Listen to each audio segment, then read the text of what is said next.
சகலகலா doctor doctor ஜகஜாலம் அறிஞ்ச doctor சகலகலா doctor doctor. Hello everyone. And இன்னைக்கு நம்ம இந்த வீடியோல பார்க்க போறது கொஞ்சம் டிஃப்ரெண்டான கான்செப்ட். அதாவது என்னன்னா, நம்ம எல்லாருமே, அதுவும் 90s கிட்ஸ், நம்ம எல்லாருமே பெரும்பாலும் தமிழ் சினிமா பார்த்து நிறைய விஷயங்கள் கத்துருப்போம். அதை பார்த்துட்டு நம்ம இன்ஸ்பயர் ஆகி ஒவ்வொரு ஹீரோஸை பார்த்துட்டு நம்ம அந்த ப்ரொஃபஷனுக்கு போகணும் அப்படின்னு நிறைய விஷயங்கள் நம்ம கனவு காண்டிருப்போம் சின்ன வயசுல.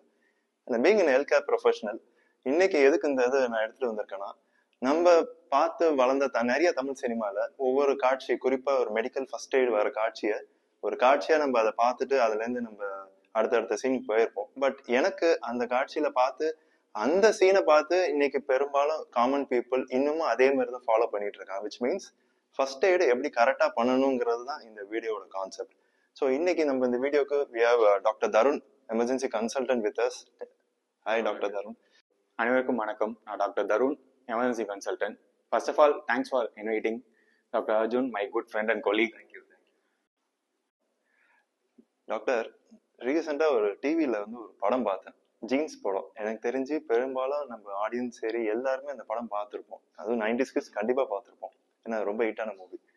அதுல ஒரு குறிப்பிட்ட காட்சி, அதாவது பிளாஷ்பேக் சீன், ஒரு பிரெக்னென்ட் லேடி வருவாங்க. அவங்களுக்கு ஒரு ஓவர் டைம்ல கொஞ்சம் மயக்கமாகற மாதிரி ஒரு காட்சி வரும். ஒரு கடைக்கு போய் அவங்க சோடா வாங்கி கொடுத்துருப்பாங்க, மயங்கி விழுந்திருப்பாங்க. அப்புறம் அடுத்தடுத்த சீன் வரும். எனக்கு அந்த சீன் பார்த்த உடனே ஒரு விஷயம் ட்ரிகர் ஆச்சு. ஏன்னா இன்னமும் நம்ம நாட்டுல பெரும்பாலும் ஒரு சுயநலவு இழந்து இல்ல மயக்கமாகற கண்டிஷன்ல இருக்கும்போது இன்னமும் ஹெல்ப் பண்றோங்கிற பேர்ல சோடா கொடுத்துட்டு தான் இருக்காங்க. சோடா ஒரு வாட்டர் ஏதோ ஒண்ணு வாய் வேலையே அவங்க முழிப்பு வரணுங்கிறதுக்காக சோடாவை தண்ணியும் தெளிச்சுட்டு தான் இருக்காங்க, இல்ல குடிக்க வைக்கிறாங்க. ஸோ அதுதான் நான் இன்னமும் நம்ம கேள்விப்பட்டு இருக்கோம். நம்ம மேக்சிமம் அதுக்கான அவேர்னஸ் கொடுத்துட்டு தான் இருக்கிறோம். பட் ஸ்டில் எனக்கு அது கொஞ்சம் ட்ரிகர் ஆனதுனால அதை பத்தி எனக்கு பேசணும்னு ஒரு தாட் வந்துச்சு. நீங்க அந்த படம் பார்த்திருக்கீங்களா? ஸோ ஜீன்ஸ் படம் பாத்துறீங்களான்னு கேட்கறத விட எத்தனை டைம் பாத்துறீங்கன்னு கேட்டிருந்தா ஒரு பெட்டர் கொஸ்டினா இருந்திருக்கும். ஆஸ் அ 90s கிட் நம்ம ஃபோன் கூட டைம் ஸ்பெண்ட் பண்ணதை விட டிவி கூட தான் நிறைய டைம் ஸ்பெண்ட் பண்ணி வளர்ந்துருக்கோம். சின்ன வயசுல இருந்து நிறைய டிவி பார்த்து அதுல நிறைய ஹீரோயிக் ஆக்ட்ஸ் எல்லாம் பார்த்து அதை தான் பார்த்து நம்ம வளர்ந்துருக்கோம்.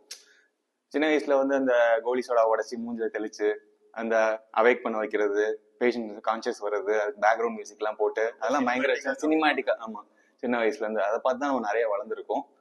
ஸோ அதுல என்ன ஒரு தவறான புரிதல் இருக்குன்னா, இப்போ நம்ம பப்ளிக் கிரவுட்ல இருக்கோம். இதை இப்போ வரைக்கும் நிறைய பேர் ஃபாலோ பண்ணிட்டு இருக்காங்க 90s கிட்ஸ். நிறைய பேர் அது ஆல்மண்ட்ஸ் நல்லா பதிஞ்சிருச்சு. அந்த ஹீரோயிக் ஆக்ட்ஸ் எப்போதுமே காட்சிகளா காமிக்கும் போது நம்ம ஆல்மண்ட்ஸ்ல நல்லாவே பதியும். ஸோ எனக்குமே அந்த தாக்கம் என்ன இருக்கு. பட் ஆனா நம்ம இப்ப இந்த ஃபீல்டுக்குள்ள வந்ததுனால அது ஏன் பண்ணக்கூடாது அப்படிங்கறத நம்ம பார்க்க போறோம். இப்போ நம்ம ஒரு பப்ளிக் கிரவுட்ல இருக்கோம், யாராச்சும் ஒருத்தர் மயங்கி விழுறாங்க இல்ல கலக்கமாறாங்க அப்படின்னா ஃபர்ஸ்ட் அவங்க பக்கத்துல போய் நம்ம என்ன பார்க்கணும்னா இது சுயநினைவு இருக்கான்னு பார்க்கணும். தட்டி பார்க்கலாம், கிள்ளி பார்க்கலாம், பெயின் கொடுத்து பார்க்கலாம், ரெஸ்பான்ஸ் இருக்கான்னு ஃபர்ஸ்ட் பார்க்கணும். ரெஸ்பான்ஸ் இருக்கான்னு பார்க்கலாம். அப்படி இல்லை அப்படின்னா நெக்ஸ்ட் பார்க்க வேண்டியது மூச்சு இருக்கான்னு பார்க்கணும். இப்போ மூச்சும் இல்ல அடுத்துதான் என்ன பார்க்கணும்னா பல்ஸ் பார்க்கணும். அந்த பல்ஸ் எங்க பார்க்கணும்னா கரோட்டிட் பல்ஸ்ன்னு சொல்லுவாங்க, மூளைக்கு போற மேஜர் ரத்த குழாய், அதுல பல்ஸ் இருக்கான்னு நம்ம ஃபர்ஸ்ட் பார்க்கணும். இப்போ அந்த பல்ஸும் இல்லை அப்படின்னா நம்ம ஃபர்ஸ்ட் ஸ்டார்ட் பண்ண வேண்டியது சிபிஆரை உடனே ஸ்டார்ட் பண்ணிட்டு பக்கத்துல யாராச்சும் இருந்தாங்கன்னா அவங்க ஹெல்ப்புக்கு கூப்பிட்டு ஆம்புலன்ஸை கால் பண்ணி வர வைக்கணும். அது வரைக்கும் நம்ம சிபிஆர் கொடுத்துட்டே இருக்கணும் டாக்டர். ஃபர்ஸ்ட் இப்போ நம்ம சிபிஆர் கொடுத்துக்கிட்டே இருக்கோம். சில பேர் சிபிஆர் கொடுத்தோன்னா டக்குன்னு சுயநினைவு சில பேருக்கு வரும், அரைநினைவா வரும். அந்த டைம்ல நம்ம என்ன பண்ணணும், அவங்களுக்கு உடனே பக்கத்துல இருந்து ஏதாச்சும் கூல்ட்ரிங்க்ஸ் வாங்குறது, சோடா உடச்சு கொடுத்து அவங்க வாயில ஊத்தணும்னா என்ன ஆகும்னா அவங்களே அரை சுயநினைவுல தான் இருப்பாங்க. ஸோ அவங்களுக்கு அது கொடுக்கும்போது என்ன ஆகும்னா புறையிடும். அதாவது முழுசா முழுங்க மாட்டாங்க. ஸோ அது நுரையீரலுக்குள்ள புறையேறி அதுக்குள்ள போய் நீர் தேங்கி அது இன்ஃபெக்டாவே. ஸோ ஃபர்ஸ்ட் இதுல என்ன தெரிய வேண்டியது என்னன்னா என்ன பண்ணணுங்கிறத விட என்ன பண்ணக்கூடாதுன்னு தெரிஞ்சுக்கணும். அது ஒரு கண்டிஷனை நம்ம பண்ணி பெட்டர்மெண்ட் ஆகிறத விட ஒர்சன் ஆக்கிடக்கூடாது ஃபர்ஸ்ட். ஸோ கண்டிப்பா என்ன பண்ணக்கூடாது அதை தெரிஞ்சுக்கணும். Thank you doctor Tarun. ஸோ நம்ம இன்னைக்கு கத்துக்கிட்ட விஷயம் என்னன்னா, ஒரு பொதுமக்கள்ல யாராவது சுயநலம் இல்லாம தவறி கீழே விழுந்துட்டாங்கன்னா 3 விஷயம் முக்கியமா பார்க்கணும். ஒண்ணு, அவங்களுக்கு பேச்சு மூச்சு இருக்கான்னு முதல்ல பார்க்கணும். 2வது, சுயநலவு இருக்கான்னு மெயினா பார்க்கணும். 3வது, கரோட்டிட் பல்ஸ். டாக்டர் சொன்ன மாதிரி கழுத்து பகுதியில நாடி இருக்கான்னு ஒரு 5-6 செகண்ட் இருக்கான்னு வெயிட் பண்ணி பார்க்கணும். அப்படி இல்லாத பட்சத்துல நம்ம முதல்ல சிபிஆர் நம்ம தொடங்கணும். அதுக்கப்புறம் நியர்பை ஆம்புலன்ஸ் நம்ம கால் பண்ணணும்.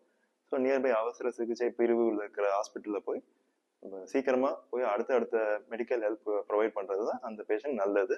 இன்ஸ்டெட் ஆஃப் கிவிங் இந்த சோடா தண்ணி அந்த காட்சிகளை பார்த்து ரொம்ப இன்ஸ்பயர் ஆகி அதை இன்னமும் பண்ணாம இருக்கிறத நம்ம தவிர்க்கலாம். ஸோ தேங்க்யூ ஃபார் வாட்சிங்.